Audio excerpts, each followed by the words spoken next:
Aujourd'hui, j'ai le plaisir d'accueillir l'autrice Tatiana Lippert, qui vient de publier son premier roman Mondele aux éditions Asmodée et Dern. Installée actuellement en Birmanie avec sa famille, Tatiana partage son temps entre son métier de professeur de français, son rôle d'épouse et de maman de 2 garçons et sa passion pour l'écriture. Cet épisode a une saveur particulière pour moi, car j'ai eu la chance de lire cet ouvrage en avant-première et je l'ai littéralement dévoré. Ce livre, vous allez l'entendre, m'a profondément touchée parce qu'il m'a rappelé ma propre adolescence. En effet, Tatiana et moi avons quelques années d'écart, mais nous avons grandi dans les mêmes quartiers, entre Stockel et Montgomery, pour ceux qui connaissent, des lieux qui pour moi sont si familiers. Mais au-delà de ces repères géographiques, c'est surtout sa façon de raconter la quête d'identité qui m'a bouleversée.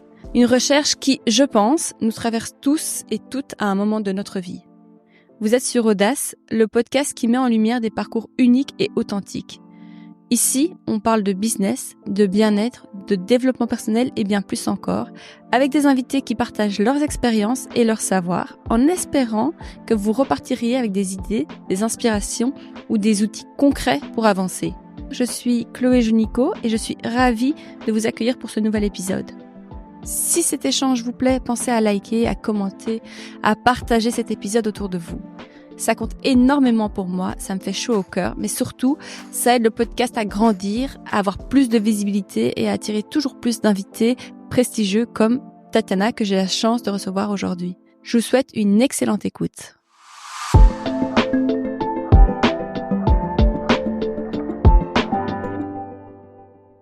Bonjour Tatiana. Bonjour. Merci de m'accorder un moment aujourd'hui. Et merci de m'accueillir, ça me touche aussi beaucoup. Alors, en préparant l'interview, j'étais un peu en questionnement sur comment j'allais un petit peu aborder les choses. Je vais d'abord te laisser te présenter. Et puis après, j'aurai une première question, parce que tu as sorti un livre récemment, cette semaine en fait. Ouais. Et je vais attaquer par là, je pense, par ton ouvrage, parce que j'ai l'impression qu'il dévoile beaucoup de toi aussi. Donc on peut un peu te connaître à travers cet ouvrage. Donc d'abord, Tatiana, dis-nous qui tu es. Alors, je m'appelle donc Tatiana, je suis bruxelloise. Je vis actuellement en Birmanie avec ma famille. J'ai 2 petits garçons, Louis et Willem, de 5 et 6 ans. Je suis aussi professeure de français. Quand j'habitais aux Pays-Bas, c'était professeure de français langue étrangère. Et actuellement, je vis donc en Birmanie, au Myanmar. Et donc là, je suis professeure de français, tout simplement au collège. Voilà. C'est une activité qui t'occupe en full time? Non, j'ai toujours travaillé en mi-temps. D'accord. Quand on était aux Pays-Bas, c'était pour sur le reste du temps m'occuper des enfants, comme ils sont très rapprochés. Oui. Aux Pays-Bas, la crèche en fait c'est très très cher, donc se mettre son enfant en crèche équivaut presque à un salaire. Donc en fait aux Pays-Bas, il y a très peu de gens qui mettent leur enfant à la crèche plein temps. C'est très rare. Et donc voilà, je travaille à mi-temps. J'ai fait le choix en fait de continuer à travailler. Donc je travaillais, j'étais avec les enfants. Mm-hmm. Et maintenant, en fait, quand je suis arrivée au Myanmar, en Birmanie, normalement c'est Myanmar, le pays, Oui. mais en français c'est Birmanie, donc je ne sais pas quel mot utiliser. Voilà, bref, quand je suis arrivée en Birmanie, je n'ai pas cherché tout de suite de travail, c'était pas spécialement mon idée. J'avais vraiment envie de me consacrer à l'écriture et à la lecture, en fait, vraiment à cette activité qui m'apporte tellement de plaisir j'étais aussi consciente que c'était le moment pour le faire, parce qu'aux Pays-Bas, mon petit mi-temps. C'est quand même important. Par contre, au Myanmar, je pouvais me permettre de ne pas travailler. Mais au lycée, en fait, il y a presque plus de professeurs étrangers au Myanmar à cause de la guerre civile. Il y a presque plus d'expatriés. Et donc, à l'école, au lycée français, ils m'ont demandé de les aider et de donner des cours là. Donc là, je travaille un petit mi-temps. Voilà. Ton époux, il a été expatrié là-bas. Enfin, expatrié, il travaille tout à fait là-bas. C'est pour ça que vous avez fait le choix de partir là-bas. Tout à fait. Oui, c'est ça. C'était pas un choix d'aller là. C'est en fait, on lui a demandé de prendre un poste là et il a accepté. Il est dans quel domaine? La bière. Ok. Donc, grâce à ce petit mi-temps, t'as pu commencer à écrire ton roman. Tout à fait. Avant d'en parler, est-ce que tu peux nous revenir un peu sur ta carrière, enfin la fin de tes études et ta carrière professionnelle, le début de ta carrière? Ouais. Donc j'ai étudié à l'IEX, les Bruxellois, les Belges connaissent. Oui. J'ai d'abord L'école de communication. tout à fait. J'ai fait les relations publiques et après mes études, j'étais très consciente que pour pouvoir avoir un job intéressant dans les relations publiques, il faut en fait être bien gérer les 3 langues, enfin les 3 langues qu'on parle à Bruxelles, donc français, néerlandais et anglais. Et donc j'ai décidé de partir aux Pays-Bas pour faire un stage et pour améliorer mon néerlandais. Et l'histoire un peu bateau, mais rapidement j'ai rencontré là mon mari aujourd'hui, et donc je ne suis jamais rentrée. Mmh. Par contre, au début, quand j'habitais à Amsterdam, quand mon stage s'est terminé, c'était une petite start-up, et donc comment on dit, La CEO? ouais, la CEO de la boîte à l'époque pouvait pas se permettre d'engager quelqu'un, de donner un vrai salaire. Et donc, j'ai dû chercher un travail. Donc, j'ai commencé à postuler dans les grosses boîtes pour faire les relations publiques, etc. Mais je me suis rendu compte que quand j'allais aux interviews, qu'en fait, je mettais un masque, je jouais un rôle, je savais ce qu'il fallait répondre, je le répondais, mais en fait, je me sentais pas en phase avec moi-même. Donc, à un moment, je me suis dit, en fait, je vais arrêter. J'ai pris un petit peu de temps pour réfléchir. En fait, qu'est-ce que je veux vraiment? Dans quoi est-ce que je me sentirais en phase? Dans quoi est-ce que je me sentirais en paix, en fait? Alignée, Ouais. exactement. Dans quoi je me sentirais alignée? Et là, je me suis rendu compte que moi, ce qui était important pour moi, c'était la transmission. J'avais étudié les relations publiques pour la transmission, le contact humain, mais pas le contact pour essayer de vendre un produit, promouvoir quelque chose. Pour moi, c'était vraiment le contact humain pur, sans transaction financière. Et, euh, et donc, j'ai recommencé des études pour devenir professeur de français. Ah ouais. Et donc, j'ai fait j'ai fait 2 formations en même temps. J'ai fait d'abord, par correspondance, une formation pour être professeur de français langue étrangère. OK. Et ensuite, pour travailler aux Pays-Bas dans l'enseignement, il faut aussi avoir un diplôme des Pays-Bas. Donc, en parallèle, j'ai aussi fait des études pour pouvoir enseigner dans l'enseignement. Donc, je suis devenue prof de français langue étrangère en humanité. Donc, pour des élèves entre 12 et 15-16 ans. Waouh. OK, et tu as Mmh. commencé à enseigner, en fait, à ce Ouais, moment-là? j'ai commencé à enseigner. Waouh. Quelle est la place pour toi de la famille dans ta vie? La famille, ma nouvelle famille avec mon mari et mes enfants, ou ma famille, Je te laisse la définir, c'est une question un ah, peu tricky, mais oui, non, c'est vrai, alors, j'ai grandi dans une famille, je vais revenir d'abord sur ma famille à moi, c'était très calme, très paisible, il y avait pas beaucoup de tension, ça, c'était dans mes yeux d'enfant. J'ai 2 frères, j'ai un grand frère, on a 1 an et demi de différence, et puis un petit frère de 4 ans de moins que moi, donc je suis entre les 2. Hem Mon petit frère, c'était comme mon petit bébé. J'aimais bien m'en occuper. J'avais un rôle presque un peu maternel avec lui. Avec mon grand frère, il y avait plus de tension parce qu'on était très proches. On était tous les 2 assez énergiques. Et donc, ma maman, je sais que j'aimais bien parfois un peu le titiller. Donc voilà. Mais c'était assez paisible. Et par contre, quand mes parents se sont séparés, donc quand j'avais 13 ans, 12-13 ans, cette paix, en fait, a disparu. Mmh. Et il y a eu un grand vide qui est resté après, un grand vide. Et rapidement, en fait, on a été donc là, on devait faire 1 semaine sur 2, la garde alternée. C'était 1 semaine sur 2. Mon papa travaillait, donc la semaine chez mon papa, la maison était assez vide. Ma maman, elle s'est remise en couple, elle a essayé de recréer un noyau familial, mais malgré ses efforts, ça n'a jamais vraiment pris. Et donc, à ce moment-là, pour moi, ma famille, elle a disparu. Mon grand frère, qui à l'époque avait du coup 14-15 ans, assez rapidement, en fait, dès qu'il a pu, en fait, il est parti de la maison, habiter en côte, très jeune pour son âge. Mmh. Mon petit frère était beaucoup sur l'ordinateur, à jouer à des jeux. Enfin, c'était le tout début, mais je me rappelle, il était énormément. Et en fait, la famille, c'est comme ça un petit peu euh, disloqué, mais sans bruit, en fait. Aujourd'hui, on a toujours des bons liens et avec tout le monde. Il y a aucun problème, il y a pas de tension. Mais il y a pas il y a plus la force de la famille. Il y a plus de famille, en fait. Il y a plus, ouais. C'est ça, en fait. Il y a plus vraiment et on Ouais. fait pas des réunions Mmh. ensemble. C'est pas, voilà. Et ma famille aujourd'hui, c'est la famille que moi j'ai créée avec mon mari et mes enfants. C'est aussi de nouveau un lieu très, très paisible, un lieu, où il y a, avec mon mari, il y a pas de dispute, on se connaît très bien, on se on moi, donc il a un travail où il travaille beaucoup, donc moi je le soutiens là-dedans et lui il me soutient dans les choses qui me plaisent. Enfin, c'est un lieu vraiment de paix. Et d'autant plus là au Myanmar parce qu'on est vraiment du coup à nous quatre. Il y a plus même la petite famille qui gravite autour et en fait on se sent super bien. Tout va très bien. On a 2 petits garçons qui ont que 20 mois de différence. Alors eux, c'est comme en fait, moi je les compare parfois à des petits chiots parce que ils sont tout le temps l'un sur l'autre, tout le temps. C'est 80% du temps c'est plutôt physique, donc ça termine parfois avec des dents arrachées, ce genre de choses. Et puis 20% du temps c'est des câlins. Mais donc entre eux, c'est marrant parce que je reconnais un peu l'espèce de tension qu'il y avait entre mon grand frère et moi, sauf que là c'est 2 garçons. Donc c'est vrai qu'en fait, les week-ends c'est intense. On n'a que 2 enfants, mais les week-ends, le dimanche soir avec mon mari, on se fait vivement lundi. C'est dingue. C'était important pour toi de reconstruire, de recréer cette famille. Ouais. Ça t'a changé d'être mère? À toi, ça t'a changé, ça t'a réconcilié peut-être avec certains? Ouais, c'est tout un programme.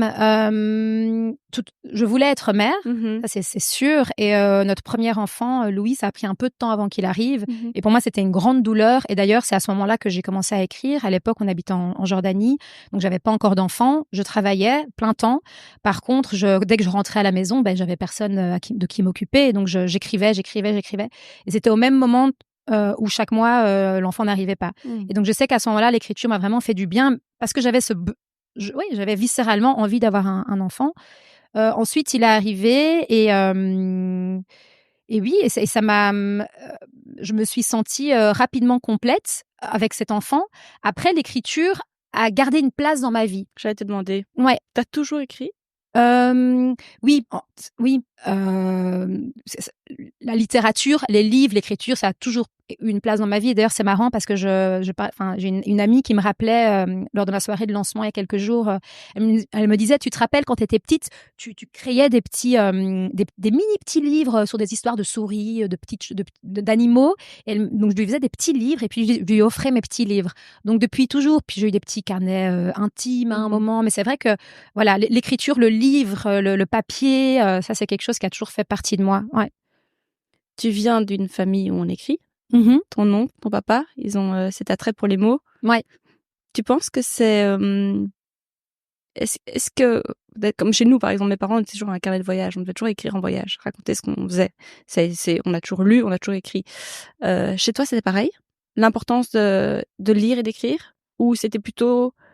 Ça s'est inné, quoi. Ouais, ça s'est transmis de manière assez naturelle, mais plutôt tacite. Donc moi, j'ai toujours vu mes parents lire. Quand partant en vacances, en fait, souvent, il y avait des après-midi sur une plage et en fait, tout le monde était avec un livre, tout le monde, toute la famille. J'ai toujours aussi vu mon papa écrire. Ça, c'est quelque chose parce que c'est pas son occupation principale. Ouais. Il est vétérinaire, mais je l'ai toujours vu écrire. Il y a toujours des mots et il écrit de manière très poétique, alors que quand on le connaît dans la vie, c'est quelqu'un de plutôt... il peut avoir un côté presque un petit peu impressionnant, mon papa. Et je pense qu'il y a beaucoup de choses d'émotions qu'il arrive à sortir grâce à l'écriture, des émotions qui sortent pas autrement. Donc, même le lien qu'on a et ce lien à l'écriture, il me l'a jamais transmis de manière orale et de manière consciente. Jamais. C'est des choses que j'ai observées et qui sont du coup ancrées en moi. Tes frères écrivent? Non. Par contre, mon petit frère, c'est vrai qu'il est... non. Mon petit frère, je sais que c'est aussi une tendance qu'il va avoir d'écrire, etc. Et il écrit aussi très, très bien. Il a un vocabulaire très pointu, des mots, vraiment, parfois, je dois relire ses phrases. C'est vraiment... Par contre... je pense que lui, c'est plutôt quelque chose de cathartique. Il est pas dans une démarche d'écrire une histoire, ou donc c'est presque un petit peu loin de l'écriture intime. Mon grand frère, pas du tout. Il est très terre à terre. Il est très très bricoleur. Donc en fait, on est une famille, on fait tous des choses de nos mains artistiques. Ça, c'est vraiment, ça c'est sûr que c'est quelque chose qui a été dans notre famille très développé. Donc donc pas l'écriture, mais par contre faire les choses allez, comment dire? Développer nos capacités artistiques en fait. Donc prendre un pinceau, peindre, faire un bricolage, construire une cabane, tout ça c'est des choses qu'on a beaucoup fait quand on était enfant, principalement avec notre maman. Ah oui. Ouais. Tatiana, j'aimerais maintenant qu'on parle de ton roman qu'on plonge dans l'univers de ton premier roman. Je ne sais pas si je le prononce bien. Mundele? C'est un mot en lingala, ils disent, c'est Mundele en lingala. Mundele. Qui est sorti et qui est paru aux éditions Asmodée. Asmodée Edern. En fait, en raccourci, ils disent plutôt Edern. Ok. Moi, j'ai eu la chance de le lire en avant-première et je te remercie. Je t'avoue que je l'ai dévoré une semaine de ski sans mes enfants et je l'ai dévoré en quelques jours. Honnêtement, moi, je me suis projetée à mort parce que on a grandi dans les mêmes quartiers. Toutes tes références, je les connais. Voilà, si de notre génération, vous lisez le livre, vous avez grandi en Belgique, les mots vont vous parler. Mais au-delà de ça, je trouve qu'on peut s'y voir, s'y projeter, même en ne connaissant pas les noms cités en tant que tels. Il y a une première question que j'ai envie de te poser, évidemment, qui est restée dans ma tête tout le long du livre et après. Ce livre m'est resté, tu vois. Et souvent, c'est les ouvrages qui me marquent comme ça, c'est bon signe parce que ça me travaille encore. C'est un retour que j'ai beaucoup eu. Ça reste en tête. Ouais, ça reste en tête. Oui, tout à fait. Et déjà qu'en fait, c'est un page turner, qu'on a vraiment envie de savoir ce qui va se passer, mais que ça reste en tête, on me le dit souvent. Est-ce que c'est un livre autobiographique? Alors, je ne le présente pas comme un livre autobiographique ni comme une autofiction. Par contre, donc je le présente comme un roman. Par contre, j'assume entièrement que c'est inspiré d'une tranche de mon adolescence et que une grande partie des faits décrits dans le roman sont réels. Par contre, je me suis laissé la liberté de la fiction pour pouvoir tisser différents fils que j'avais envie de tisser, pour justement explorer cette thématique de l'identité qui est très importante pour moi. Et si je m'étais cantonnée aux faits réels de A à Z, je n'aurais pas pu développer tous les thèmes et j'aurais pas pu aller aussi loin que ce que j'avais envie. Et une autre chose aussi, c'est qu'il y a certaines choses qui sont peut-être pas toujours faciles à lire, principalement pour mes proches. Oui. Et donc, en le présentant comme un roman, ça me permet aussi, en fait, de protéger mes proches et pour s'ils ont pas envie de savoir si quelque chose que j'écris est vrai ou pas, en fait, ils peuvent se dire, de toute façon, c'est un roman. Donc, c'est aussi une manière de protéger les gens qui pourraient être touchés particulièrement parce qu'ils te connaissent. Tout à fait. Et vous verrez quand vous lirez le roman, c'est vrai que moi aussi, j'avais peur pour toi. Enfin, pour l'héroïne, bien sûr. Mais c'est le doute, comme je savais pas si c'était. Tu vois, en fait, je dois dire que je me suis dit, Tatiana, Ava, c'est proche, tu vois. Oui, tout à fait. Oui, non, effectivement, elle est née la même année que moi, etc. En fait, il y a beaucoup de faits. Oui, un petit comment on dit, scoop pour vous. Il y a beaucoup de faits qui sont, en fait, j'aurais pas pu les inventer. Donc, les choses les plus fortes. Ça se sent. C'est des choses qu'on peut pas inventer. Voilà. C'est juste. Oui, mais c'est vrai que durant la lecture, c'est ça aussi qui tient en haleine, je pense. C'est vraiment, on sent la réalité, je trouve. Une question qui me vient maintenant quand je t'écoutais parler, quand t'écrivais en attendant ton premier fils, c'était sur cette thématique-là aussi. Est-ce que ce livre, en fait, ça fait des années que tu l'as en tête? C'est une super bonne question. C'est une belle question parce qu'effectivement, en fait, quand j'ai commencé à écrire ce roman, donc c'était en fait l'idée m'est arrivée à plus ou moins 7 ans et parce que je me rendais compte que en fait j'avais oublié beaucoup de bribes en fait, beaucoup même de parties de cette période de ma vie. Et je me rendais compte aussi que j'évoluais dans ma vie et que l'image que je renvoyais de moi, elle ne reflétait pas du tout cette période de ma vie qui pourtant m'a construit. C'est une période qui, en fait, que je regarde avec énormément de tendresse aujourd'hui. Parce que je ne serais pas la femme que je suis aujourd'hui si j'avais pas vécu cette période, si j'étais pas allée aussi loin, en fait. Et donc, quand j'ai commencé à écrire ce roman, le fait que j'essayais de tomber enceinte et de devenir maman à ce moment-là et que c'était vraiment viscéral, j'ai mis énormément du côté maternel dedans. Donc en fait, la place de la mère dans le roman était beaucoup plus importante dans ma première version. Et d'ailleurs, cette première version s'appelait « Et pourtant, la mère veille ». La mère comme la mère l'eau, la mère veille, du verbe veiller. Parce qu'en plus, à l'époque, on habitait en Jordanie, donc on allait beaucoup à la mer Morte. Et je me rappelais, parfois, je flottais dans cette mer Morte. Donc, c'est une mer salée. Et parfois, je pleurais dans cette mer parce qu'en fait, ça n'arrivait pas. Et je faisais des liens aussi avec le fait à quel point ça avait dû être difficile pour ma maman, ce qu'elle a vécu. Et d'un autre côté, elle est restait, malgré son absence, elle était là. En fait, elle veillait de loin.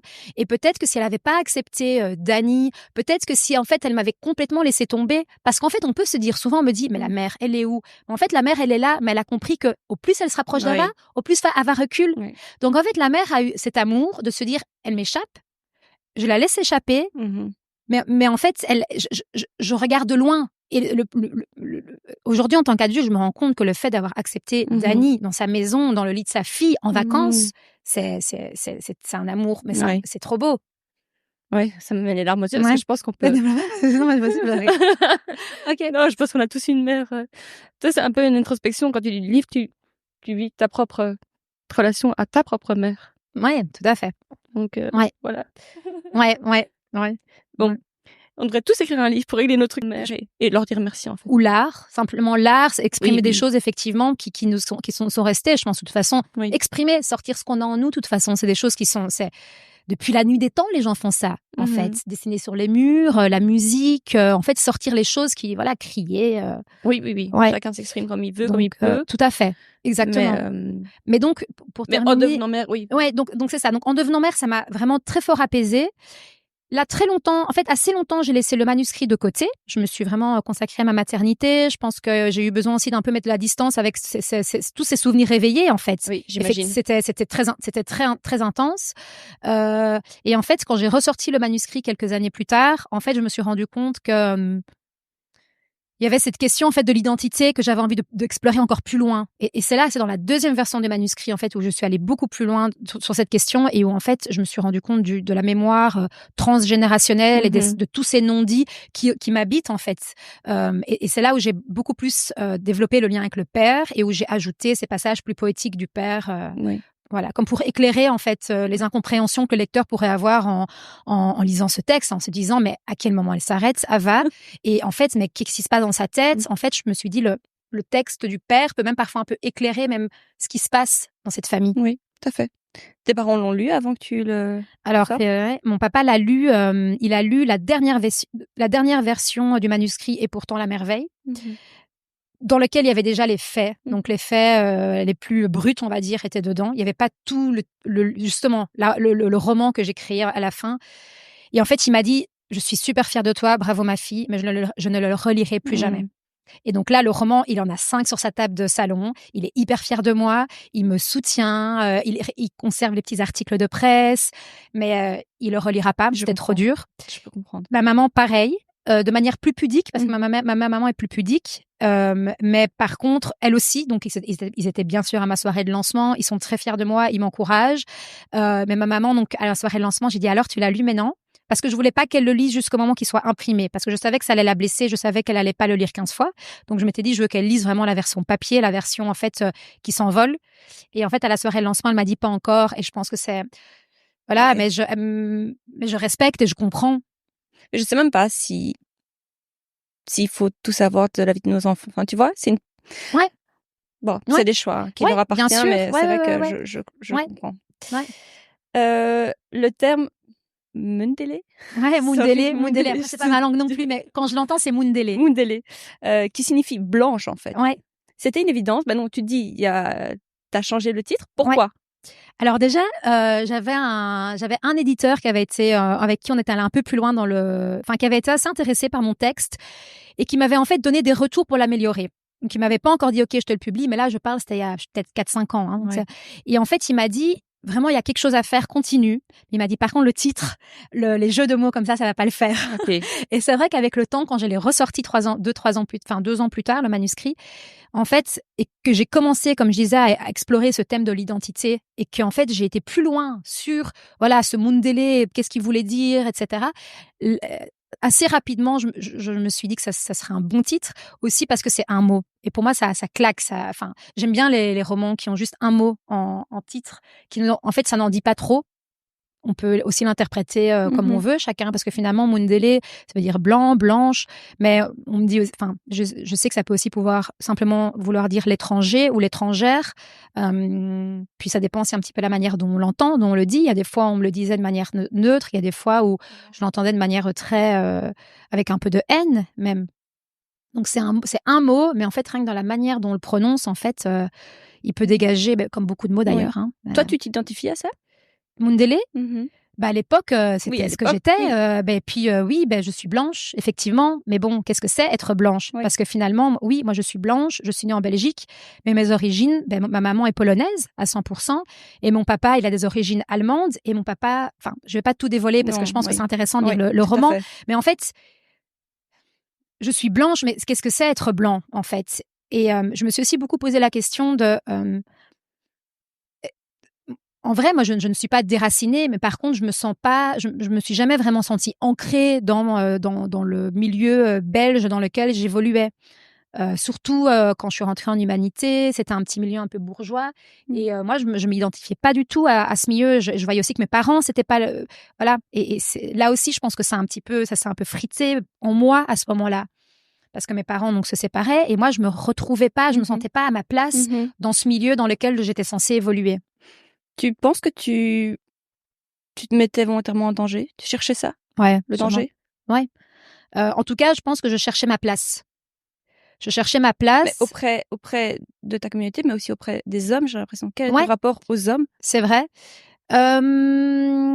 C'est une très bonne question. C'est préadolescence, adolescence? Tout à fait, ouais. Alors, moi, j'ai toujours eu un très bon contact avec les garçons. J'ai grandi avec 2 frères, je m'entends bien avec mon papa. C'est marrant parce que je me suis rendu compte, aujourd'hui, j'ai aussi 2 garçons. En fait, je me sens bien avec les garçons. Il y a ce côté un petit peu spontané, enfin, quelque chose de très relax qui me correspond bien. Après, ça va faire un peu cliché. Mais... Et donc en fait, quand j'ai commencé à m'immiscer au sein de ces bandes, en fait, il y avait énormément de garçons. Et moi, pour moi, c'était des copains, des frères. Il y avait ce côté fraternité qui était très fort dans cette communauté et dans laquelle je me sentais comme entourée, encadrée. Il y avait aussi un côté très protecteur en fait. Surtout au début du roman, quand Ava traîne avec les garçons de la cité, elle est comme une petite sœur et en fait, elle se sent elle se sent enfin, en fait, entourée de chaleur, chose qu'elle n'avait pas dans ce milieu plus bourgeois.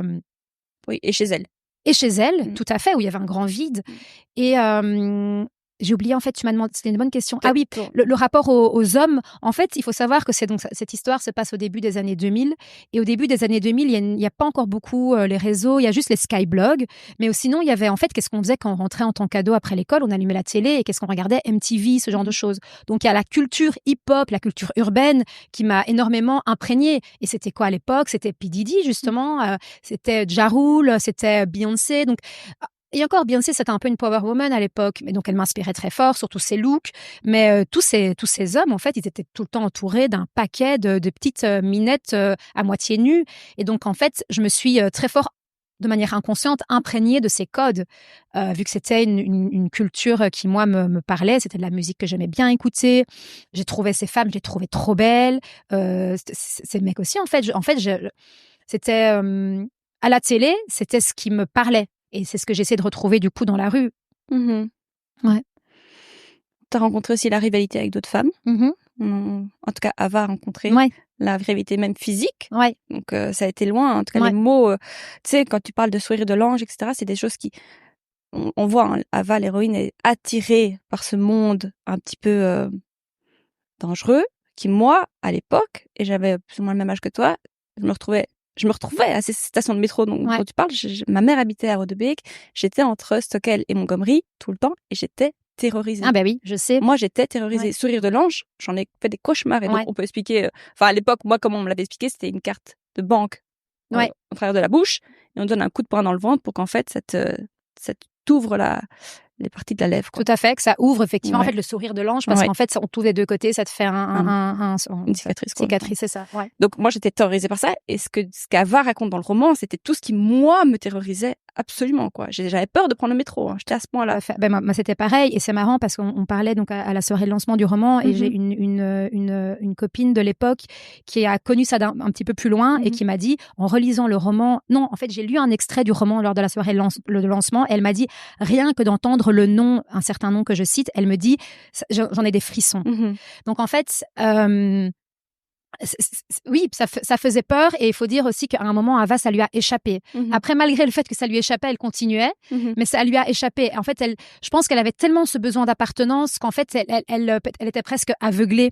Elle était presque en fait, elle avait un peu perdu la conscience aussi du danger. Ouais. Oui, on va pas trop en dire sur non, le roman, mais c'est passionnant parce que c'est tellement lié à toi. C'est pour ça que j'avais du mal à préparer l'interview. Je comprends. C'est tellement... Je comprends. Et parfois, en fait... Toi, t'as une quête d'identité. T'as cette... Est-ce que c'est moi ou pas? Est-ce que tu... Enfin, toi, t'es très au clair avec... bah oui, tu connais ton histoire, évidemment, mais quand tu écris, tu vois ce processus d'écriture? Ouais. Alors, dans la première version du roman, j'écrivais en je. Ouais. Et quand je suis partie dans la deuxième version, je me suis vraiment dit, je veux en faire un roman, je veux que d'autres personnes puissent s'identifier. Et même pas s'identifier à ce qu'elle vit, parce que c'est quand même assez particulier ce qu'elle vit, mais s'identifier aux questions de voilà, qui je suis, d'où je viens. C'est des questions qui traversent tout le monde à l'adolescence. Le lien à l'autre, le premier amour, les premières sensations, toutes les sensations, la sensation de peur, la sensation d'amour physique, tout ça, c'est des choses qui nous ont tous traversées. C'est universel. Et donc, c'est là qu'en fait, je me suis vraiment mis dans la peau de Ava, et donc plus dans ma peau, et je me suis dit, OK, comment faire passer en fait ces sensations que Ava a vécues pour qu'en fait d'autres personnes puissent s'identifier, se retrouver leurs sensations. 100%. Et c'est Paris réussi. Franchement, c'est Paris réussi. Merci. Non, vraiment. Merci. Vraiment. Vraiment. Moi, je me suis retrouvée, vraiment, je me suis projetée. Ouais. Premier amour, première relation. Ouais. Mais ça me touche. Premier moment. J'ai aussi passé des nuits dehors. Ouais. Tu vois, à zoner avec ton premier amour. Ouais. D'ailleurs, mes parents étaient terrorisés. Ouais. Tu vois, je me suis vraiment projetée dans l'histoire. Ouais. Ouais. Bah oui. Ouais. Merci, ça me fait plaisir. C'est vrai. Ton mari l'a lu? Ouais. Alors, lui, pendant l'écrit, donc lui, il sait depuis le début sur quoi j'écris. Et assez rapidement, je sentais que j'ai réveillé des choses très compliquées. D'ailleurs, il y avait beaucoup de choses que j'avais oubliées, que des amis que je côtoie encore aujourd'hui ont dû me rappeler. J'ai vraiment dû parfois me replonger, et parfois des après-midi entières là-dedans. Et quand j'en sortais, j'étais parfois un petit peu déboussolée. Donc, mon mari savait ce sur quoi j'écrivais, me voyait parfois un petit peu comme ça, déconnectée. Donc, au début, il m'a demandé une ou deux fois si il pouvait lire. Et en fait, je lui ai dit, tu liras une des versions finales du roman. Donc, en fait, pendant ces 7 années, c'est environ les 6-7 années de l'écriture, il ne l'a jamais lu. Par contre, quand le manuscrit était un peu avant que je l'envoie pour la dernière fois aux maisons d'édition, mon mari, je l'ai un jour imprimé à mon mari, il allait pour son boulot en Amérique du Sud, je lui ai imprimé, je l'ai mis dans son sac et je lui ai dit, voilà, tu peux le lire. Et en fait, quand il est revenu de son business trip, il m'a redonné le manuscrit annoté, mais de partout. Il m'avait fait des retours, mais incroyables, parce qu'en fait, il est dans le marketing. Donc, en fait, il a ce regard marketing. Et en fait, il m'a fait des retours. En fait, il l'a lu presque comme un éditeur. Donc, il savait qu'il y aurait des choses difficiles dedans. D'autant plus que voilà, c'est intime, etc. Voilà. Mais je pense qu'il a réussi par amour, il a réussi en fait à mettre de la distance entre nous, entre lui et ce manuscrit. Et il m'a vraiment fait des retours, mais incroyables. Il m'a fait rajouter parfois des scènes entières. Et pour lui, c'était drôle, c'est un peu une anecdote, mais il me disait, ça manque un peu de trucs plus trash, tu devrais encore rajouter du trash. Là où moi, je m'étais auto-censurée en fait. Donc même lui, il m'a dit, il était plongé dedans et il m'a dit, ben vas-y, vas-y, te censure pas. Oui, je crois que tu as toujours aussi si mes proches le lisent, je veux les préserver. Tout à fait. C'est vraiment ça. À un moment donné, il faut lâcher, quoi. Tout à fait. C'est vraiment ça. C'est dingue. C'est le plus beau des soutiens, je trouve, de la part. Mais c'est magnifique. En fait, il m'a laissé l'espace dont j'avais besoin tout ce temps. Et ça lui a coûté, parce que lui, il voulait partager cette chose si importante dans ma vie. Il m'a vu parfois, même si on reparle plus tard de maternité, c'était parfois difficile. Parfois, j'écrivais dans ma tête alors que je regardais mes enfants faire des châteaux de sable. C'est dur, en fait, de mêler la démarche artistique et en fait, le fait d'être dans du très concret avec des enfants. Et en fait, il a accepté ça. Et ça, c'est le plus beau cadeau qu'il aurait pu me faire et la plus belle preuve d'amour. J'ai envie qu'on revienne justement sur ce processus d'écriture. Parce que 7 ans, enfin, je sais pas, dis-nous, quand tu écris comme ça, t'as aucune garantie que ça va être publié. Donc peut-être tu vas écrire pour toi au final, ou voilà, ou t'auto-publier, je sais pas si ça se fait maintenant. Tout sur Amazon, je crois que ça se fait maintenant. Tout à fait, ça se fait, néanmoins, tu avais cette nécessité d'écrire, ne sachant pas où irait le roman, s'il serait publié ou pas. Raconte-nous un peu comment ça s'est passé pour toi dans ta tête.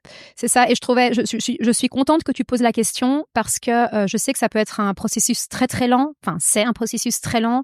On est aussi très seul, on est très solitaire face à notre texte, et donc plusieurs fois, en fait, on a souvent envie d'abandonner parce qu'on se dit à quoi bon? Pourquoi je fais ça? Ça me prend du temps de qualité avec ma famille, mes enfants. Ça me prend de l'espace mental, alors qu'on sait qu'en tant que jeune maman, l'espace mental, on en a besoin. Mais je pense que quand il y a des choses viscérales en nous, c'est très dur de le chasser. Donc même si parfois pendant plusieurs mois, pendant plusieurs années, je l'ai mis de côté, principalement, mais ça c'est aussi encore peut-être un autre sujet, mais avec notre aîné, il est malade, il a atteint l'épilepsie, ça a été très difficile à certains moments de notre vie. Donc dans ces moments-là, en fait, c'était juste, il fallait être 100% avec la réalité. Mais dès que je pouvais m'octroyer un peu de temps pour écrire, je reprenais ce temps.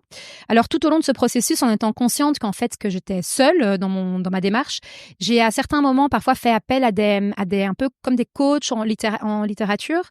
J'ai eu, par exemple, une écrivaine, elle s'appelle Clarisse Gorokoff, qui a à un moment relu mon texte et elle m'a donc fait des retours. Et c'est vraiment une écrivaine dont j'admirais l'écriture, l'énergie, etc. Et donc, en fait, avoir son regard sur le texte et ses encouragements, elle aimait beaucoup ce texte. Et ce genre de personnes qui ont relu parfois mon texte m'ont beaucoup aidée. J'ai aussi une autre amie, aussi écrivaine, Morgane Haas, avec elle on a énormément échangé toutes nos galères, parce que Dieu sait que dans le milieu de l'édition, c'est compliqué, vraiment très compliqué. Elle a publié son premier roman et malgré ça reste pas toujours évident. Et donc, en fait, voilà, le fait d'avoir travaillé en me faisant relire par certaines personnes et simplement en échangeant, en fait, sur cet acte, sur cette démarche solitaire, ça, je pense que ça m'a énormément aidée. Ouais. C'est un excellent conseil. Ouais. Mm-hmm. Ouais. T'en auras un autre à donner si quelqu'un voudrait commencer un roman? Oui, tout à fait. Donc, effectivement, ne pas hésiter à se faire relire par des professionnels. Donc, oser partager son texte effectivement à des personnes donc plutôt professionnelles, parce que les copines elles vont dire trop bien, t'es génial, j'adore, continue. Donc voilà, donc quand même des gens qui auront un vrai regard. Pas oser, mais en fait accepter la critique, parce qu'en fait ce sera pas parfait. Et en fait continuer. Tout ça c'est un peu bête, mais vraiment continuer, ne pas perdre espoir. Et à partir du moment où on commence à envoyer ces textes à des maisons d'édition, essayer en fait vraiment de les cibler, de les cibler et vraiment d'écrire un mail d'accompagnement, peut-être d'essayer d'avoir le contact, d'entrer en contact via Instagram, d'essayer de mieux vaut en envoyer 3, mais vraiment très ciblés, et en essayant vraiment de rentrer en contact avec l'éditeur, qu'en en envoyer 20 comme ça qui vont être perdus dans la nature et jamais lus. Et puis rester actif dans ce milieu. Donc moi, je suis restée active, par exemple, sur les réseaux. Et souvent, de nouveau, j'étais là, en fait, j'ai pas le temps, j'ai pas l'énergie pour ça. Mais en fait, grâce à Instagram, j'ai créé des incroyables amitiés et des incroyables relations. Aujourd'hui, professionnelles, j'ai écrit 2 textes dans une revue de poésie littéraire pour un auteur que j'admire depuis très longtemps, qui s'appelle Marc-Alexandre Obambe. Et lui m'a demandé, il y a 2 mois, d'écrire un texte pour sa revue avec vraiment des grands noms de la poésie et du milieu littéraire français. Et au début, je lui disais, mais non, mais moi, pas dans ton premier magazine. Je suis trop, il me disait, mais tu as toute ta place dans ce premier magazine. Et je veux que tu écrives ton texte pour le premier magazine, justement. C'est des choses que si j'avais pas un tout petit peu investi dans Instagram, en fait, ça paraît parfois un peu futile. J'aurais jamais fait cette rencontre. J'ai 2 questions qui me viennent. C'est ton rapport aux réseaux sociaux, justement. Et est-ce que tu as eu ou tu as encore le syndrome de l'imposteur? Alors, mon rapport aux réseaux sociaux, justement, je pense que quand j'ai été très concentrée dans ma maternité, donc au début, quand mes enfants étaient petits, puis quand il y a eu tout ce qui s'est passé autour de la maladie de mon fils aîné, dans ces moments-là, je m'étais mise en privé sur les réseaux, je postais beaucoup moins, j'ai pris une distance parce qu'en fait, il fallait que je reste concentrée sur ce qui se passe dans notre vie personnelle. Par contre, dans les moments où j'étais plus active dans l'écriture et où je sentais que j'avais besoin d'être et inspirée et de partager, dans ces moments-là, en fait, j'ai été plus active sur les réseaux. Donc voilà. Si maintenant on suit ma démarche, sur les réseaux, c'est quand je suis active, c'est que je le fais de manière consciente, en fait. Je le fais de manière consciente parce que c'est des moments où je suis ouverte pour des échanges. Et la deuxième question, désolée. Le syndrome de l'imposteur. Ah oui. Alors, le syndrome de l'imposteur, je l'ai eu... En fait, on travaille tellement longtemps sur son texte seul, on n'est personne, en fait. Et nous, on a toute une histoire, mais personne la connaît. Donc, quand on arrive avec notre petit roman, en fait, personne ne sait qui on est. Effectivement, on peut le sentir. Alors, j'ai eu l'énorme chance d'être invitée la semaine passée à un festival littéraire à Nantes, un festival de littérature monde. Et le directeur artistique, c'est Alama Bankou. Et via mon éditeur, j'ai été invitée. Et donc là, j'avais le syndrome de l'imposteur plus. J'étais là, mais qu'est-ce que je fais là? Mais en fait, déjà, Alama Bankou était d'une chaleur, mais incroyable. Il me parlait comme il parlait aux têtes d'affiche. On mangeait ensemble, donc c'était super bienveillant. Et j'étais dans des tables rondes avec des auteurs très connus. Et en fait, très rapidement, je me suis déjà, on me présentait comme une écrivaine. Et puis, j'ai vu qu'il y avait d'autres auteurs de premiers romans. Parce que le désir d'Alama Bankou, c'était quoi? D'avoir des auteurs du monde, mais aussi d'avoir des auteurs inconnus et auteurs de premiers romans. Et donc, en fait, là, je me suis rendu compte que peut-être un quart des auteurs, c'était leur premier roman. Certains n'étaient jamais sortis de leur pays. Il y avait un auteur camerounais, il n'était jamais sorti du Cameroun. Donc, en fait, je me suis rendu compte que j'avais le droit d'être là et qu'on m'avait mis là parce que potentiellement, j'avais peut-être des choses à partager. Et ce week-end à Nantes m'a fait vraiment me sentir tout à fait autrement. Et donc, je suis arrivée ici en me disant, baby, en fait, je suis maintenant écrivaine. Je pense que si j'avais pas vécu ces moments, je serais arrivée à Bruxelles moins sûre de moi, moins sûre de moi. Ton nom, ça aide? C'est une porte d'entrée? Lipert? Oui, hein. Non. Alors, parce que mon papa est journaliste aussi, et donc je lui ai dit, je lui explique un petit peu le podcast, etc. Je dis, j'ai Tatiana Lipert. Il me dit, mais attends, Lipert, attends. Ouais. Et donc il me dit, mais attends, mais dans sa famille, son papa, il me dit d'abord, son papa n'est pas auteur, n'est pas écrivain. Ouais. Et donc, je t'ai demandé, évidemment. Ouais. Donc, comme quoi, tu vois, le milieu belge de l'écriture. Ouais. Alors, ce qui est clair et net, c'est que toutes les personnes que je rencontre dans le milieu me demandent, est-ce que tu es de la famille de Jean-Louis Lipert? Parce que Jean-Louis Lipert, c'est un auteur brillant. Par contre, c'est marrant parce que dans sa bio, il est marqué Jean-Louis Lipert serait une figure phare du milieu littéraire belge s'il voulait en faire partie. Il est un petit peu en marge de la société, en marge de tout ça. Et donc, autant il écrit des chefs-d'œuvre, autant il s'est jamais mis dans le cadre, il a jamais joué le jeu, on va dire, je pense, pour se faire connaître du grand public. Personal branding aussi, c'est de s'incarner. On a envie de savoir qui est derrière ces livres. Tout à fait. C'est maintenant, à la sphère des réseaux sociaux et tout, on a envie, c'est ça qui marche le plus, c'est de connaître qui est derrière une grosse boîte. Tout à fait. Moi, dès que j'ai apprécié un roman, la première chose que je fais, c'est que je vais googler l'auteur, je regarde, je vois. Et souvent, c'est vrai que je cherche aussi, est-ce qu'il y a une part de vrai, etc. C'est vrai que c'est... mais donc, oui, dans le milieu littéraire, il est connu et on me pose toujours la question. Et d'ailleurs, de nouveau, pour la petite anecdote, Vincent Engel, mon éditeur, à la base, je l'avais contacté pour lui parler de mon prochain roman, parce que je voulais justement, en fait, qu'on travaille... Enfin, j'étais consciente, je sais précisément sur quoi je veux écrire. Et je me suis dit, OK, j'ai le temps maintenant d'y aller à fond. Donc, si maintenant il y a un éditeur qui peut déjà m'accompagner pour qu'en fait, j'aille pas dans tous les sens et que finalement, on aille bam vers le roman ensemble, ça serait pas mal. Et donc, je l'ai contacté. C'est comme ça qu'on a commencé à parler de ça. Rapidement, dans la discussion, il m'a demandé, mais est-ce que tu es dans la famille de Jean-Louis Lipert? La réponse était oui. Et là, il m'a dit, mais tu sais que je vais republier son chef-d'œuvre, Mami Wata. Et là, je lui ai dit, mais trop bien, etc. Parce que c'est un pavé. J'ai dit, j'ai jamais lu, mais je sais que ça parle du Congo. Et là, je lui ai dit, tu sais qu'en fait, mon roman s'appelle Mundele et qu'en fait, il y a un lien avec le Congo. Et là, en fait, je pense qu'il y a eu un tilt chez Vincent Engel et il m'a dit, mais envoie-moi ce manuscrit. Et là, quelques semaines plus tard, il m'a dit, mais je vais le publier. Incroyable. Ouais. J'avais une question quand tu parlais. Oui, tu dis que tu écris un prochain roman.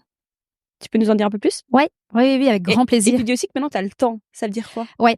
Alors, donc, comme je disais en début du podcast, j'aide un petit peu au lycée français, je donne des cours de français, mais de manière très concrète, ils m'ont demandé si la prochaine année scolaire, je pourrais reprendre encore des classes et même un peu plus. Et là, en fait, j'ai dit que l'année prochaine scolaire, j'allais me consacrer vraiment à l'écriture parce que j'ai déjà commencé.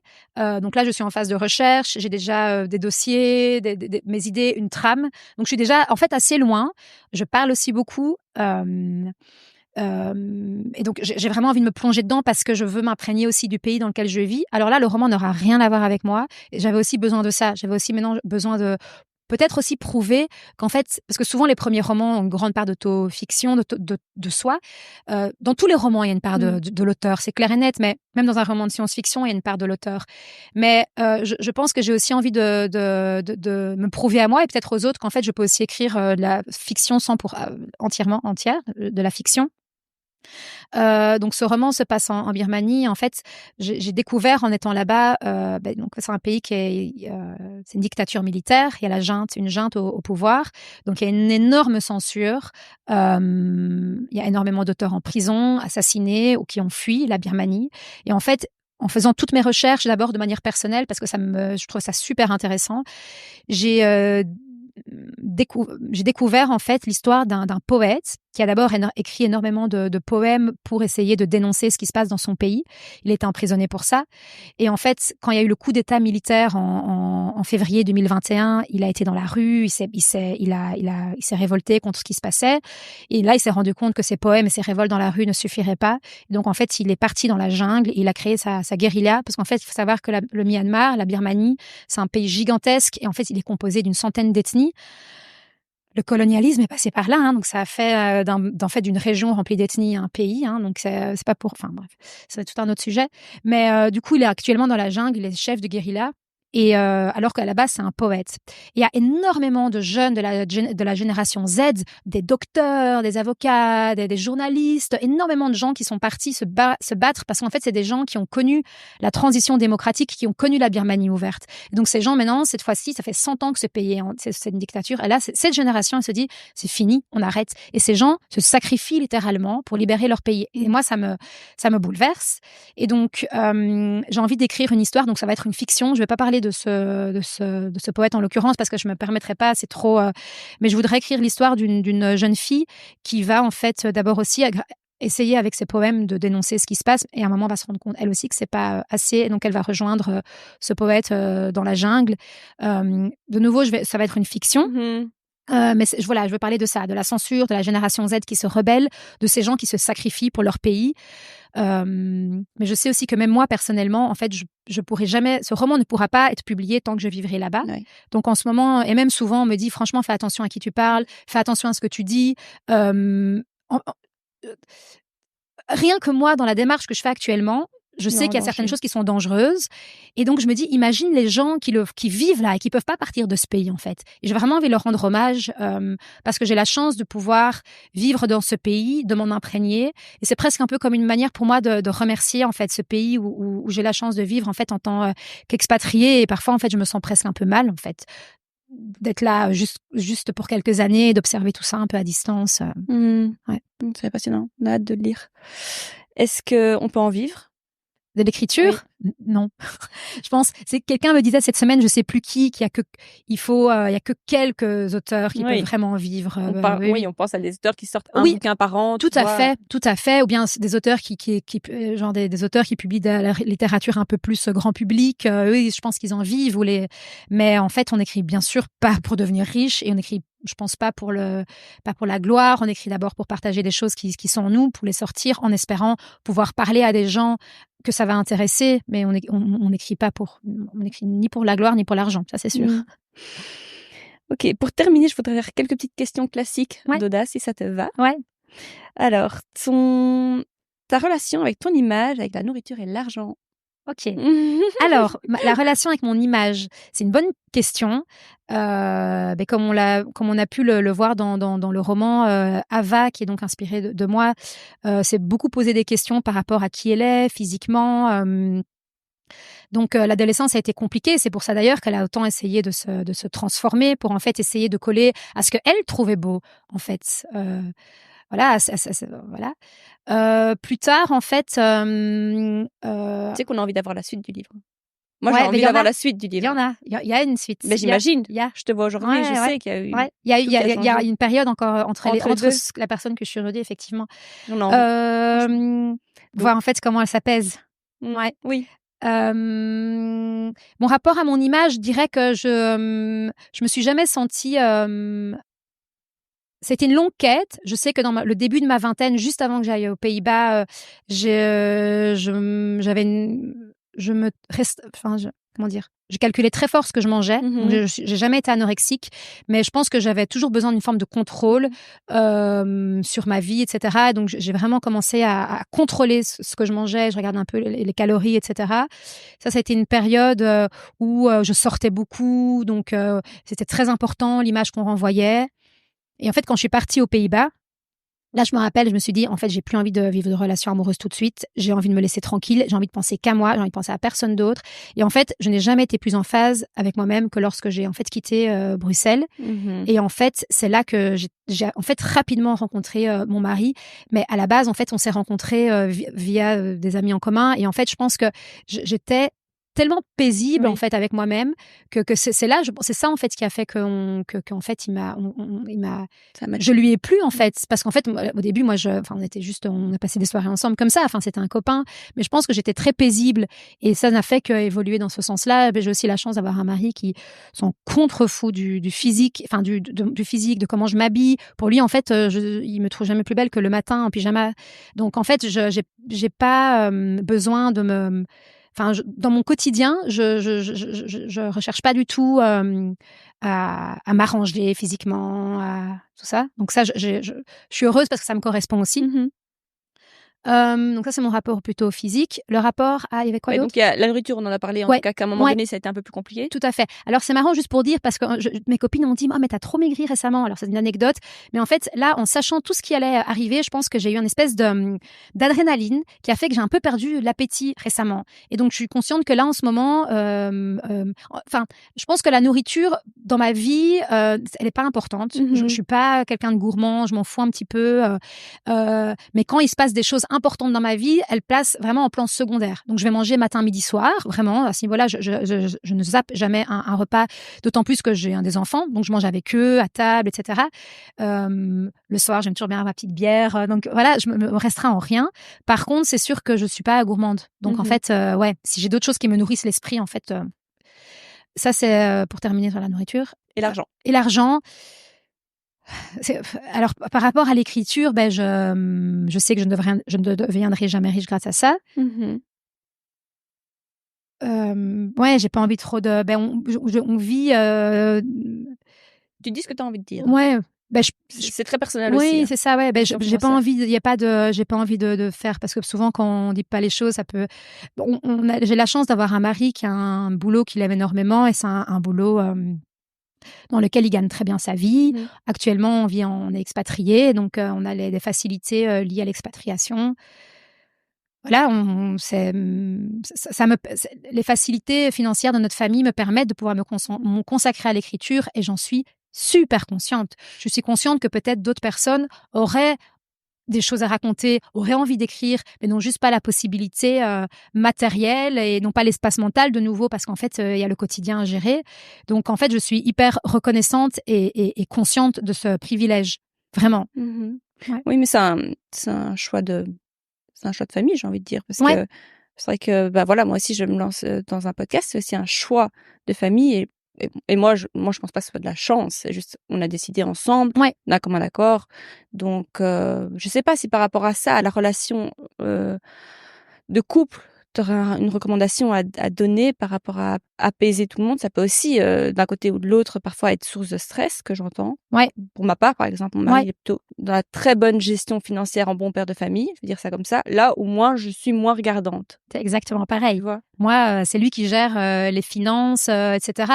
Après, je suis toujours très heureuse de travailler, donc j'ai toujours gardé un pied dans le milieu professionnel, donc de manière consciente. Et lui, je pense aussi qu'il est content que je le fasse, pour que on ne sait jamais ce qui peut arriver dans la vie. Lui, en fait, je pense qu'il est rassuré de savoir que si maintenant demain il arrive quoi que ce soit, je peux reprendre mon travail, parce qu'en fait, il y a cette continuité professionnelle. Après, c'est sûr que lui, il gère tout ce qui est financier, parce que de toute façon, ça a jamais été mon truc. Moi, les chiffres, ça fait 10. En première primaire, je me rappelle, on devait faire, en classe, on devait faire des petits exercices de maths, et en fait, on pouvait les jouer derrière quand on avait fini ces exercices de maths, et j'étais toujours la dernière. J'arrivais pas à faire 13-4. Donc, non, mais c'était la catastrophe. Donc, on se soutient l'un l'autre, parce que finalement, il serait pas il a la paix pour travailler, pour faire son job. Voilà, bien sûr. Tout à fait, parce qu'en fait, moi, il me voit aussi heureuse et épanouie à la maison avec les enfants. Donc, il est aussi très conscient de ça. Donc, en fait, on est sur un pied d'égalité, et c'est très paisible, c'est très sain, notre relation. Ça a toujours été, ou il faisait cheminer pour y arriver? Non, on a une relation super saine, super paisible. En fait, notre vie privée, c'est un havre de paix. On est très alignés. C'est pour ça, je pense que si je peux donner un conseil, c'est en fait la communication. En fait, dire ce qu'on ressent, parce que pour le coup, on se le dit aussi, ce qu'on ressent. On se parle beaucoup, on dit les choses. Donc, de nouveau, ça peut paraître un peu bateau, mais c'est dire les choses, ne pas les garder, pas trop longtemps. Oui. Oh, je suis tout à fait d'accord. Mais justement, est-ce que tu as envie de dire quelque chose à la personne qui partage ta vie? Est-ce que tu as envie de rendre hommage à la personne qui partage ta vie? Oui, bien sûr, oui. Ben, surtout que par exemple là, il m'a laissé, C'est ce que j'allais dire. Ouais, que là, en fait, il gère pour tout le à moment. fait. En fait, pour que je puisse être ici, il y a toute une intendance qui se passe chez nous. Alors de nouveau, on a de l'aide, on a énormément de chance et j'en suis consciente. Voilà, mais c'est sûr que tous les soirs, il m'envoie un message, tout va bien, les enfants ont super bien joué, tout le monde se sent bien. Donc en fait, il me laisse une espèce de liberté totale pour en fait que je puisse être ici de manière super paisible, sans stress, sans demander comment vont les enfants. Donc en fait, lui dire merci, comme je l'ai déjà fait presque tous les jours, lui dire merci pour son, en fait, c'est de l'amour, sur son amour inconditionnel, de m'avoir accepté aussi dans ces moments où j'étais plus en introspection, où il me voyait vraiment parfois un peu absente. Merci, ouais, c'est pour cet amour inconditionnel, et lui dire aussi que je l'aime bien sûr, et je vois pas, ouais, merci. 2 enfants s'est rapprochés, c'était voulu? Non. Comment tu l'as vécu? Je vais pas le cacher. C'est donc Louis, notre premier, ça a pris du temps pour qu'il arrive, comme je l'ai dit plusieurs fois aujourd'hui. Du coup, on s'était dit, le prochain, il arrive quand il veut. On a envie de créer une famille. On pensait même peut-être avoir 3 enfants. Enfin, en tout cas, c'était un souhait pour nous deux. Et donc, on s'est dit, le prochain, il arrive quand il veut. Et en fait, le prochain, il est arrivé quand il voulait. Donc, quand Louis avait 11 mois, je suis tombée enceinte de Willem. Et en fait, je trouve ça super intéressant et je trouve ça passionnant, mais c'est tout un autre sujet. Mais en fait, à quel point rien que l'arrivée dans le corps et l'arrivée au monde dit déjà du caractère. Parce que autant Louis, tout est un peu plus compliqué pour lui, autant Willem, le deuxième, il est arrivé comme une flèche. La grossesse s'est passée comme rien. Il est né comme une flèche. En fait, désolée pour les détails, je suis allée aux toilettes. Le jour de sa naissance, en fait, il avait quelques jours de retard. On venait de manger, voilà. Je vais aux toilettes, j'ai énormément de sang, donc j'appelle l'hôpital parce qu'en fait, en Hollande, normalement, on accouche à la maison. Oui. Mais moi, je pouvais pas accoucher à la maison parce que j'avais une césarienne pour Louis. Et donc, en fait, je me dis en fait, je me sentais presque désolée de les déranger parce que je sais qu'ils aiment pas qu'on arrive trop tôt, etc. Mais je dis voilà, désolée. En fait, j'ai du sang, donc est-ce que je dois venir? Elle me dit oui, viens, on va regarder. Et en fait, je suis arrivée, j'étais à 8 cm d'ouverture, donc j'avais rien senti. Et en fait, c'était le premier jour du confinement. C'était le premier jour de Covid, c'était le 20 mars 2020, donc il y a presque 5 ans. Et en fait, elle m'a dit, OK, couche-toi, tu vas accoucher. Et là, j'ai mes contractions de poussée, en fait, qui sont arrivées. Je sais plus comment on appelle ça. Et là, il est arrivé, mais comme ça, quoi. Genre, il était là. Et c'est comme ça qu'il est dans la vie aujourd'hui. C'est une petite flèche. Il est rapide, et donc, en fait, ce qui est un peu difficile pour moi, en tant que mère, à observer, c'est que là, donc lui, il va avoir 5 ans la semaine prochaine. Louis, il a 6 ans. Et donc, l'écart se resserre, en fait. L'écart se resserre parce que donc Louis, à cause de son épilepsie, en fait, il prend un médicament qui est assez fort, qui heureusement, son développement cognitif a aucun souci. Il suit à l'école et ça, vraiment merci, parce que j'avais vraiment peur qu'il ait la dyslexie, la dyscalculie. Par contre, pour lui, tout prend un peu plus de temps. En fait, il processe d'abord les choses énormément avant de les faire. Donc après, il les fait. Il a aussi, je pense, à cause de cette épilepsie, un espèce de manque de confiance en lui qui fait que parfois, il a du mal à se lancer dans les choses, alors que Willem, c'est tout l'inverse. Et donc,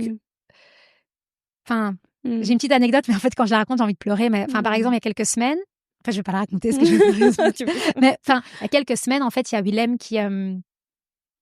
il s'habillait le matin, et en fait Willem il s'habille depuis longtemps tout seul, et il voulait mettre depuis quelques temps il mettait ses chaussettes tout seul. Et donc en fait en Birmanie on est tout le temps à pieds nus, donc on met rarement les chaussettes. Maintenant on allait faire du tennis, et donc en fait le Willem mettait ses chaussettes, et donc Louis le grand prend ses chaussettes et essaie de les mettre, il n'arrive pas. Et donc Willem se met à côté de lui et il lui dit je vais t'aider, et Willem lui mettait ses chaussettes. Et je pensais désolée. Moi je pleure aussi. Et en fait, c'était hyper émouvant, et je me suis rendu compte que ça, je pense que ça allait être comme ça souvent. Que ça allait être dur pour Louis, en fait, de voir son petit frère comme ça qui file, qui a vraiment ce truc de... on le voit partir, quoi. Il écrit déjà, alors que parfois pour Louis c'est difficile. Et ça nous renvoie à sa maladie, en fait. Donc, voilà. Mais en fait, c'est marrant parce que j'en parle, j'avais pas envie d'en parler, mais en fait, peut-être aussi que ça peut montrer que derrière le bonheur que je vis avec mon roman et et tout ce qui se passe, en fait, il y a dans la vraie vie, il se passe des choses et c'est pas, on a tous en fait la vie n'épargne personne. Non, et je pense qu'il n'y a rien de pire que de voir son enfant souffrir. Oui. On voudrait prendre sa souffrance. Oui. Voilà. 100%. Deux dernières petites questions. C'était fort en émotion aujourd'hui. Ouais. Ouais, moi, la santé, je suis voilà, super sensible par rapport à ça. Bon, un petit bonheur pour toi dans ta journée. Est-ce que t'en as un? Un petit bonheur. Alors, c'est vrai que les journées où je travaille pas, une fois que j'ai déposé mes petits bébés, je les appelle mes petits bébés à l'école et que je suis revenue à la maison, j'aime bien ce petit moment, un peu rien qu'à moi, où je vais prendre, en fait, j'ai la grande chance d'habiter juste à côté d'un des meilleurs cafés de Rangoon. Et donc, en fait, je prends ma petite tasse à la maison, je vais chez mes copains du café du coin, ils me font ce café excellent, je rentre chez moi, je m'assieds et où j'écris, où je lis. Et ça, c'est vraiment un moment, en fait, vraiment égoïste, rien comme moi, mais qui me donne tellement d'énergie. Donc, à côté des bonheurs, bien sûr, de la famille, des enfants, de tout ça, c'est un petit moment comme ça qui me rebooste. Ouais. Mais tu considères pas ça comme du travail pour toi? Ah oui, c'est un moment d'écriture et de lecture. Non, enfin oui. Après oui, en fait, et je pense que ça va le devenir de plus en plus parce que là vraiment, je vais commencer après quand je vais revenir à Yangon là, à Rangoon, je vais vraiment de manière très consciente me lancer dans l'écriture du prochain roman. Mais là donc. Oui, c'est vrai qu'en fait, m'asseoir avec ma tasse de café et commencer à lire ou à écrire, en fait, oui, c'est du travail pour un écrivain. Oui. Mais pour moi, c'est tellement du bonheur. Oui, c'est ça. Que non. Je le vois pas comme ça. Non, c'est ça. Comment tu vas structurer tes journées? Ouais, là jusqu'à la fin de l'année scolaire, je continue à encore un peu travailler. Donc là, mais les journées où je ne travaille pas, effectivement, le matin, j'essaie toujours de un petit peu bouger, donc ou marcher, ou alors je vais faire un petit cours de pilates, voilà.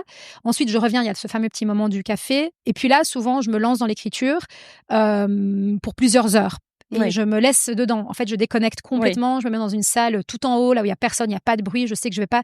Et là, je me lance et parfois, je me mets un réveil pour le moment où je devrais aller prendre les enfants à l'école, mais je déconnecte, mais complètement, quoi. Genre, on peut me parler et 5 heures peuvent passer comme une seconde. C'est dingue. Ouais.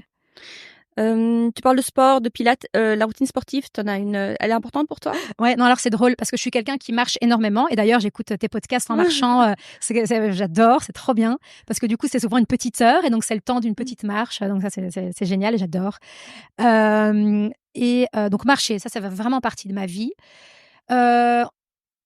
À Rangoon, je m'étais mis au tennis parce qu'en fait, j'ai un mari très sportif. Tous les jeux de balle, le foot, le tennis, il adore.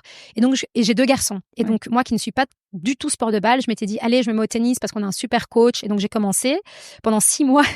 Et en fait, un beau jour de novembre, je me suis fait un lumbago parce que je pense qu'en fait, le tennis était trop d'impact pour mon dos qui est assez fragilisé des 2 grossesses rapprochées et du fait que j'ai énormément porté. Quand j'étais enceinte de Willem, j'avais encore Louis qui ne marchait pas. Donc j'ai porté. Puis Willem, c'était un bébé qui était beaucoup dans mes bras. D'ailleurs, c'est marrant parce que quand je regarde des photos, en fait, Willem était presque tout le temps dans mes bras. Il est très maman, Willem le deuxième. Et donc, en fait, j'ai trop porté rapproché, j'ai trop eu des grossesses rapprochées et puis j'ai fait ce tennis. Donc, ça m'a tué mon dos. Et donc, quand ça m'a pris plus de 1 mois pour ne plus avoir mal, en fait, déjà, les premiers jours, je ne savais vraiment plus marcher. Donc, mon mari m'a porté pendant 2 jours, mais pour tout, littéralement pour tout. Je vous passe les détails. Donc ensuite, j'ai dû faire beaucoup de séances de kiné. Et là, il m'a dit, en fait, tu dois arrêter le tennis. Donc, c'est trop triste. Mais il m'a dit, par contre, fais du pilates, du yoga. Du yoga, ça, en fait, j'en faisais déjà énormément de Ashtanga. J'aime bien cette routine de te voir évoluer, j'adore. Par contre, le pilates, j'ai découvert le pilates, je sais que t'en fais aussi. Oui, j'adore. Et en fait, le pilates, ce que j'aime beaucoup, c'est qu'en fait, tu travailles les zones que tu as envie de travailler. Et puis, c'est assez doux, finalement, le pilates. Donc, je suis pas sportive à la base, mais je suis consciente qu'un esprit sain dans un corps sain. Donc, je prends soin de mon corps. Et là, d'autant plus depuis ce fameux lumbago qui m'a fait mal. Dernière question. Est-ce que tu aurais justement un livre à nous conseiller? En dehors du tien, bien sûr. Ah oui, c'est une bonne question. Ou un auteur ou une autrice que tu aimes particulièrement. Est-ce que tu aimes particulièrement lire plus les femmes que les hommes? Alors, c'est marrant. Parce que moi, j'adore interviewer les femmes plus que les hommes. Ouais. Oui. Je connecte plus. Ouais. Mais je sais pas si pour toi, tu as la même. C'est marrant, c'est une super bonne question. Et c'est marrant parce que si je réfléchis de manière consciente, je lis plus d'hommes. Et alors, je lis souvent des textes où je suis touchée par le rythme de l'écriture. Donc, par exemple, je parlais de Marc-Alexandre Obambe, qui est il est écrivain, mais il est aussi poète et slammer. Et en fait, il y a ce rythme du slam dans son écriture qui, moi, dès son premier roman et tous ses romans, me subjugue. Enfin, moi, je suis... Donc voilà, lui, par exemple, il a un roman qui s'appelle... je ne sais pas si j'ai mal prononcé, Dien Bien Phu. Enfin, on mettra en description, de toute façon. Voilà, tu lis ça te transporte dans l'histoire et dans l'écriture. Moi, j'aime énormément. Je parlais de mon amie Morgane Haz. Elle a écrit un sublime premier roman qui s'appelle L'autre part. Et elle aussi, pour le coup, parce qu'on parle des femmes, elle a une écriture sensible. Elle arrive vraiment à aller au cœur des émotions des gens, à le retranscrire d'une manière assez fine, assez pointue, avec beaucoup de sensibilité. Donc, elle, je trouve que c'est une belle histoire. C'est aussi un peu une histoire d'amour. Ça se passe au Maroc. Mais je trouve que pour des gens qui ont envie de retrouver une belle plume, elle aussi, c'est très beau. Elle est occupée à écrire son prochain roman. Elle va aller loin. Et donc, elle, c'est aussi un beau roman à lire pour si on veut lire une femme.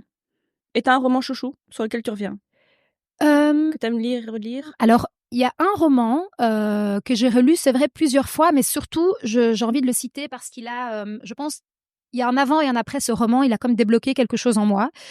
C'est Rien ne s'oppose à la nuit de Delphine de Vigan. Et c'est un roman dans lequel, en fait, elle parle de sa famille, principalement de sa mère. Et sa maman était bipolaire. C'était, c'est toute une histoire, en fait, familiale. Et en fait, quand j'ai lu ce roman, déjà, j'ai beaucoup aimé l'écriture de Delphine de Vigan, qui est aussi très fluide, ça se lit facilement. Et en même temps, elle va de manière très profonde dans les sentiments. Elle décrit bien les lieux. Enfin, j'ai trouvé son écriture vraiment magnifique. Mais surtout, je me suis rendu compte, en lisant ça, parce que j'étais assez jeune quand j'ai lu, je devais peut-être avoir 23-24 ans. Donc, je sortais de mon adolescence où, en fait, j'avais presque plus lu parce qu'en fait, j'avais d'autres préoccupations et surtout, en fait, j'avais jamais eu un roman entre les mains qui me parlait avec une héroïne qui aurait pu me... Mais donc là, en lisant ça, je me suis rendu compte qu'on pouvait, en fait, écrire sur des choses qu'on avait vécues, qu'on pouvait se le permettre et qu'on pouvait en faire une fiction, en fait. Et je pense que si je n'avais pas lu ce roman, je pense que jamais j'aurais peut-être... Je pense pas que j'aurais osé, en fait, raconter mon histoire. Donc ce roman, je trouve que c'est un roman qui est intéressant pour ça. Donc, pour l'écriture de Delphine de Vigan et pour son courage, en fait. Parce qu'on sait, si on écoute ses interviews, qu'en fait, elle s'est brouillée avec beaucoup de gens de sa famille, mais elle avait ce besoin d'en parler. C'est aussi un bel hommage à sa maman et elle l'a fait. C'est marrant parce que c'est aussi quand même un peu une forme de mise en danger. Elle a écrit malgré tout parce qu'elle avait ça, c'était viscéral en elle. Et je trouve que ça rejoint aussi quand il y a des choses en nous, qu'on a besoin d'aller jusque-là, donc comme Ava, comme Delphine de Vigan, en fait, il faut le faire parce que sinon ça reste et ça tourne en nous. Bien sûr. Ouais. Et tu as pensé à peut-être publier anonymement? Non, parce que de nouveau, je le présente comme un roman. Et parce que j'assume en fait cette histoire. Je trouve ça aussi, c'est un message même pour des personnes peut-être plus jeunes qui le liront, même des personnes là. En fait, personne n'est parfait. On a tous des failles. Et ce qui nous construit souvent, ce sont nos plus grandes blessures. C'est elles qui nous construisent. On évolue le plus dans les moments difficiles et avec les épreuves. Donc, en fait, les épreuves, un message, en fait, autant pour les jeunes que pour les adultes, en fait, ne pas avoir honte de nos parts sombres, en fait. Bien d'accord. Dernière question, mais elle rejoint peut-être un petit peu celle-ci. C'est, peux-tu nous partager un moment où tu as fait preuve d'audace dans ta vie? Ah, ouais. Je pense que j'ai fait preuve beaucoup d'audace quand j'essayais de publier ce roman. J'ai contacté, que ce soit via mail, via Instagram, des personnes qui m'inspiraient, des éditeurs qui m'inspiraient. J'ai tenté d'ouvrir des portes qui étaient fermées et j'ai souvent eu des bonnes réactions, des belles réactions, des belles rencontres. Donc ouais, c'est ça. Il faut oser. C'est sûr. Mais oui, parce que personne ne va venir nous chercher. Écoute, merci beaucoup Tatiana, c'était parfait. Merci pour l'accueil. C'était génial, beaucoup d'émotions. Merci pour l'accueil. Avec plaisir.